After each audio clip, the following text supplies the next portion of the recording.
Missouri calls itself the show me state. Friendly, practical, no nonsense, the kind of place where people fix things themselves and do not make a fuss. But there is a version of Missouri that nobody puts on the license plates. A version where the roads dead end into places they probably should not. Where entire towns got erased by poison, by water, by fire, and by something nobody has figured out yet. Where locals, when you ask too many questions, just kind of stop looking you in the eye. These are 11 of those places. Some are still technically on the map, some are not. All of them have a story locals would rather you did not repeat. We are counting down.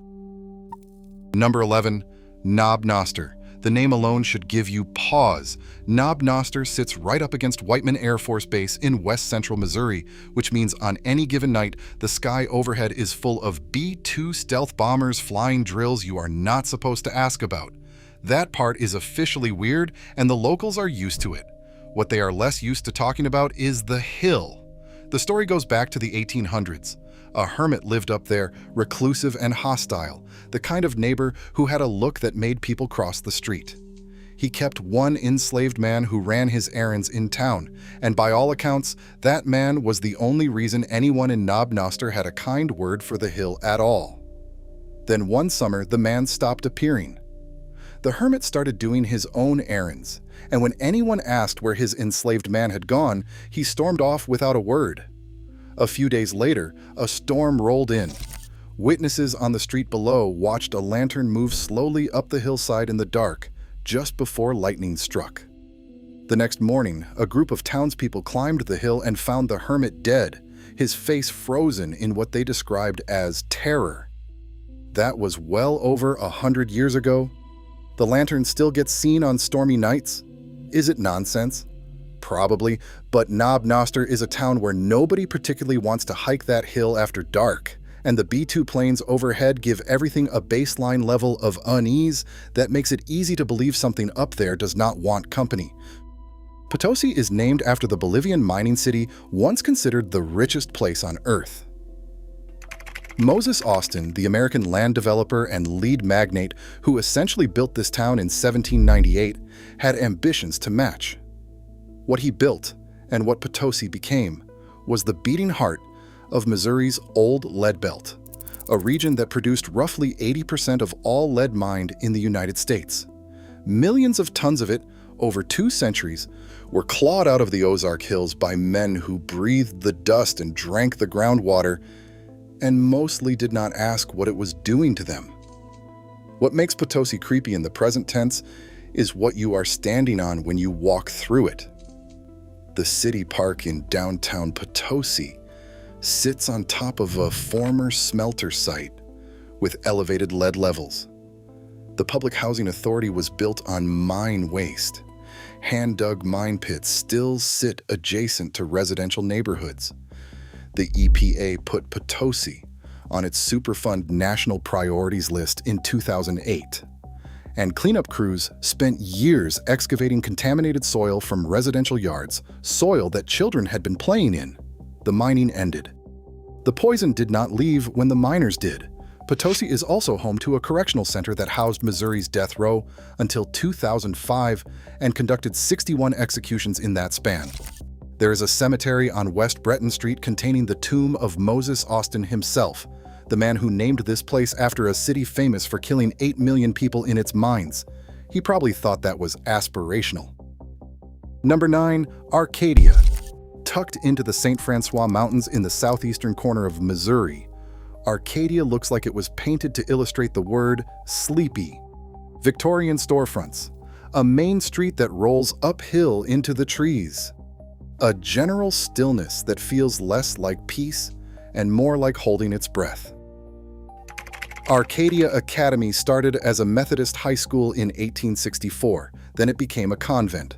Then during the Civil War, it was a Union hospital.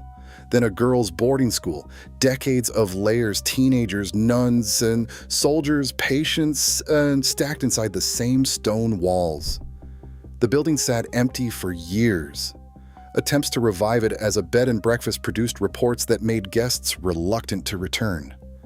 children running in the halls at night, phantom footsteps in rooms that were locked, the ghost of the school nurse spotted at the end of a corridor, a feeling described by multiple guests entirely independently of being watched from just behind them in the stairwell. The Arcadia Valley itself carries a heavier history than its size suggests.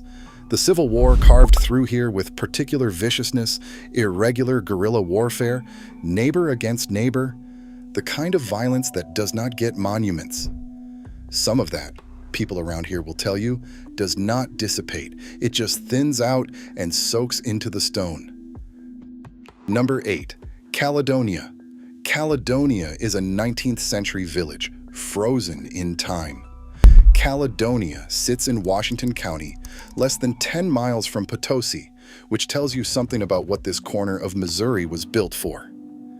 The town was established in 1819, one of Missouri's earliest settlements, and for a while it mattered. Courthouse, tavern, inn, commerce, the kind of place that thought it was going somewhere. Then the county seat went to Potosi. The railroad did not come. The population bled away so slowly nobody noticed until it was already gone. What's left is a village of roughly 130 people surrounded by Ozark Hills, a county road with no through traffic, and a Presbyterian church from the 1850s that still holds services. The surrounding cemetery contains graves from the early 1800s, headstones so weathered the names have mostly returned to blank stone. What gives Caledonia its edge is how intact it looks. This is not a ghost town of collapsed buildings and overgrown lots. It is a functioning village where the buildings from 1850 are still standing, still occupied, by the living and, depending on who you ask, by a few others who have been there longer. The old county jail still stands in the center of town. Nobody locks it anymore. Nobody needs to. Number 7. Rockbridge. South of Mansfield, deep in Ozark County, Rockbridge exists at the intersection of isolation and water. Rainbow Spring feeds the North Fork of the White River here. Cold and clear, running hard enough that someone built a mill on it in the 1860s, and that mill ground corn until the 20th century. The mill is still there.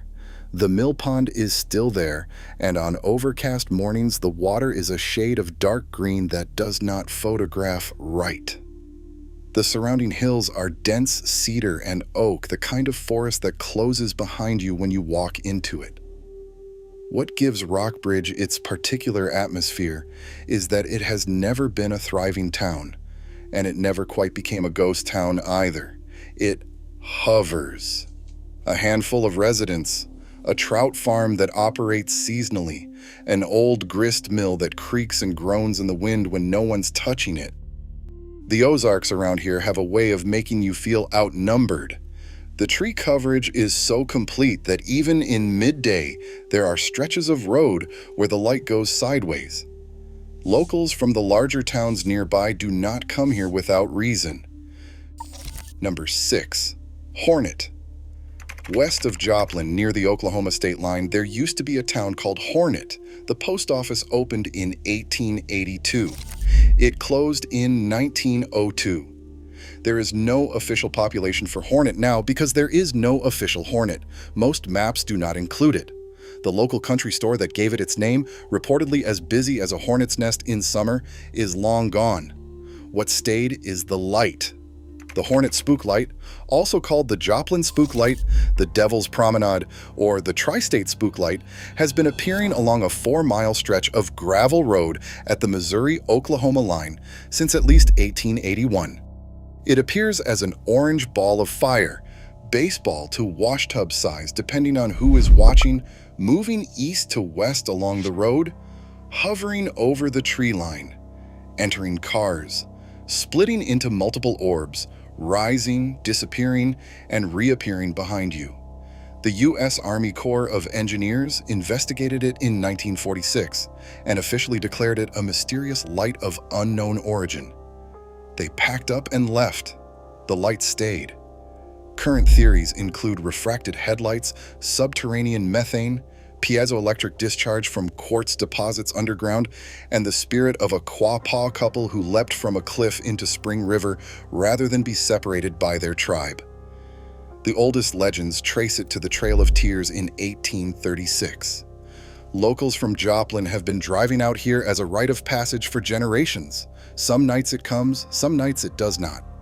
The road, locally known as the Devil's Promenade, stays empty regardless. The museum that once operated here, with a telescope pointed down the road and a quarter in the slot, has been closed for decades. No one replaced it. The light did not need the help. Number 5. Zombie Road. This one's not a town. It used to be a road. Officially, it is Lawler Ford Road, a 2-mile stretch cut through forest near Wildwood in St. Louis County to access the Merrimack River and the railroad tracks alongside it. In the 1950s, teenagers started calling it Zombie Road.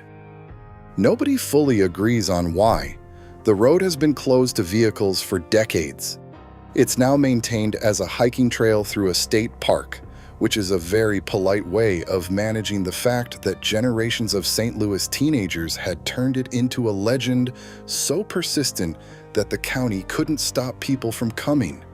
The trees here close in fast. The road is sunken and narrow, flanked by limestone bluffs on one side and a creek bed on the other. In summer, the canopy blocks the sky almost completely. The railroad tracks still run alongside it. Trains still use them. What hangs over Zombie Road is a layered collection of bad history. A man who attacked couples on the road and was never caught or named. A woman struck by a train in the early 1900s, believed to be the wife of a local judge. Reported shadow figures standing in the woods alongside the trail, in formations that do not correspond to anything physical. Multiple photographs from separate visits showing the same tall, dark shapes at the tree line. Whether any of that is real is not the point. The point is that a dead-end road in the woods of St. Louis County accumulated enough dark energy over 70 years that the county government had to convert it into a state park just to keep people from disappearing on it on their own. Number 4. Joplin. Joplin is a real city, not a ghost town. It has a Walmart. It has a hospital. It has a Starbucks. We are including it anyway. On May 22, 2011, an EF5 tornado, with winds exceeding 200 miles per hour, carved a path 1 mile wide and 6 miles long through the southern half of Joplin. In 38 minutes, 161 people were killed. More than 7,500 homes and businesses were destroyed. Approximately 1/3 of the city was leveled. What Joplin looks like now, more than a decade later, is a city in two halves. The north is intact, continuous, unremarkable Midwest. The south is newer, rebuilt homes on cleared lots, fresh concrete, trees that are still visibly younger than everything around them. Drive along the tornado path and you can track its corridor by the age of the buildings. The destruction zone is filled in but not erased. The absence is still legible in the landscape. What Joplin's residents will tell you, if you ask carefully, is that the rebuilt section feels different. Not worse exactly, just different. The continuity is gone. The old neighborhoods that absorbed 100 years of living and texture and accumulation do not exist anymore. What replaced them is clean and functional and somehow hollow. A city of 50,000 people went through a trauma that was over in 38 minutes. The buildings got rebuilt. The outline did not. Number 3. Times Beach. Times Beach was founded in 1925 as a summer resort. The St. Louis Star-Times newspaper bought a triangle of floodplain land between the Merrimack River and the railroad tracks, subdivided it into 6,000 narrow lots, and offered them at $67.50 each with a newspaper subscription. It was a promotion, and it worked. By the early 1980s, Times Beach had over 2,000 residents, its own city government, and a Route 66 address. Then a man named Russell Bliss was hired to spray the town's dirt roads with oil for dust control. What nobody in Times Beach knew, and what Bliss says he may not have known either, was that the oil was contaminated with dioxin, a toxic byproduct of Agent Orange production at a facility in Verona, Missouri. Bliss had been hauling the waste and mixing it with used motor oil from service stations, then selling the mixture as a dust suppressant across the state. He sprayed Times Beach's 23 miles of unpaved roads between 1972 and 1976. The horses at nearby stables started dying first, then the birds, then the dogs and cats. A stable owner's 6-year-old daughter became seriously ill. When the EPA finally arrived to test the soil, they found dioxin levels at 100 to 300 times the threshold considered dangerous to human health. On December 5, 1982, the Merrimack River flooded, spreading the contamination through every corner of the town. On December 23, 1982, 2 days before Christmas, residents were told not to come home. The federal government bought out all 800 homes and 30 businesses. By 1985, every resident was gone. The governor signed an executive order disincorporating the city of Times Beach. Then they built an incinerator on the site and burned it. All of it. The houses, the businesses, the water tower, 265,000 tons of contaminated soil from Times Beach and 26 other dioxin sites across Missouri. The whole town, plus the evidence from everywhere else, fed into a single furnace on the banks of the Merrimack River over 14 months. Today, it is a state park. The visitor center is in an old roadhouse from 1935. There is a museum about Route 66 and a small exhibit about what Times Beach was. You can walk 7 miles of trails on land that was once someone's neighborhood. The EPA tested the soil in 2012, clean. But the specific coordinates where someone's living room used to be are now a hiking path through a nature preserve. That is not cleanup. That is erasure. There is something profoundly strange about a state park built specifically because the town underneath it no longer exists. Number 2, Centralla. Centralla has 2 dark histories, and they are both real. The first is the Centralla Massacre of September 27, 1864. William Bloody Bill Anderson, one of the most violent guerrilla leaders of the Civil War, rode into town with 80 Confederate bushwhackers, stopped a train, dragged off 24 unarmed Union soldiers who were returning home on leave, stripped them, and shot them all in the street. When a Union militia of 147 men came to investigate, Anderson's forces ambushed them and killed 124 in a single engagement.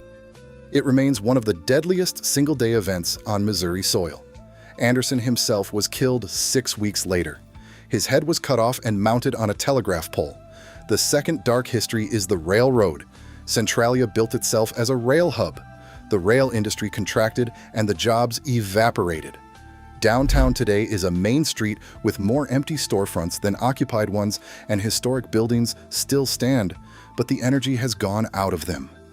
What makes Centralla genuinely unsettling is the combination: a town that cannot move forward, built on the site of a massacre that, by historical standards, was never properly recounted or processed. The Centralla Massacre is real history, but it exists mostly as a roadside marker and a small museum that is only open certain days. The dead outnumber the living here, historically speaking, by a significant margin. Number 1, Georgia City. Georgia City is the kind of Missouri story that sounds like it was made up to illustrate a point. It was founded in the 1830s along the Missouri River in Chariton County. Georgia City had everything it needed to thrive: location, river access, and early start. What it did not have was luck. First, the river shifted, literally. The Missouri River, which was supposed to be the town's economic artery, moved its channel away from Georgia City's waterfront. The trading traffic redirected, and the town's reason for existing dissolved. Then the land was cleared and consolidated into farmland. Whatever buildings remained were absorbed by the fields. There is effectively nothing left of Georgia City now. No ruins, no foundations visible above grade, no marker telling you that you are standing on anything. The land rolls flat and green in every direction. The river is somewhere east of where it used to be. What makes Georgia City number 1 is not what happened to it. Multiple towns on this list had worse things happen. What makes it number 1 is the completeness. Times Beach was burned and turned into a park. Hornet lost its population but kept its legend. Georgia City lost everything, including the evidence that anything was ever here at all. Somewhere under the soybeans and the flat Chariton County sky is a grid of streets that once had names. A courthouse, a dock. The first generation of people who arrived here genuinely believed they were building something that would last. You cannot visit it. There is nothing to see. It is just farmland now, indistinguishable from every other field in every direction. Missouri swallowed it completely and did not leave a scar. That is the most Missouri ending there is. Every state has the version it puts on billboards and the version it keeps to itself. Missouri puts the Gateway Arch on its billboards. It keeps Times Beach, Zombie Road, and Georgia City somewhere quieter. If you know where to look, and now you do, Missouri will show you everything. Just maybe don't ask the locals about it.